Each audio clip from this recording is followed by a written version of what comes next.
வாழைப்பழத்தை வச்சு ஒரு சூப்பரான ஒரு ரெசிபி தான் பண்ண போறேன். அதுக்கு 2 வாழைப்பழத்தை எடுத்து இந்த மாதிரி கட் பண்ணிக்கோங்க. வானொலி அடுப்புல வச்சிருக்கிறேன். இதுல கொஞ்சமா நெய் விட்டுக்கோங்க. கொஞ்சம் நல்லா நெய் தாராளமா விட்டுக்கோங்க. நெய் காய்ச்சது கொஞ்சம் போல முந்திரி பருப்பு சேர்த்துக்கோங்க. அப்புறம் வாழைப்பழத்தையும் சேர்த்துக்கலாம். நல்லா மசிச்சிடணும். ஒரு 3/4 கப்பு வெள்ளை ரவை எடுத்து வச்சிருக்கிறேன். இப்போ அதையும் சேர்த்துக்கலாம். பாருங்க இந்த மாதிரி நல்லா வறுத்துக்கணும். 1/4 கப்பு பால் சேர்த்துக்கோங்க.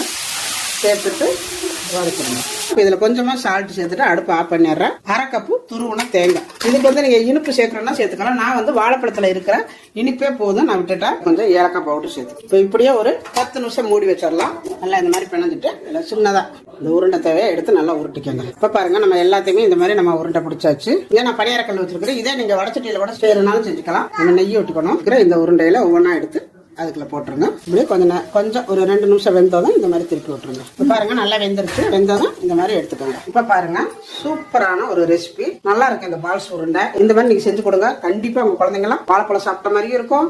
இது கூட ஒரு டிபன் சாப்பிட்ட மாதிரி இருக்கும். செம்மையா இருக்குங்க. நல்லா மெத்து வாவ். உள்ள தேங்காய் எல்லாம் சேர்ந்து அவ்வளவு நல்லா இருக்குங்க. சூப்பரா இருக்கு. கண்டிப்பா நீங்களும் இதே மாதிரி செஞ்சு பாருங்க. டாடா பாய்.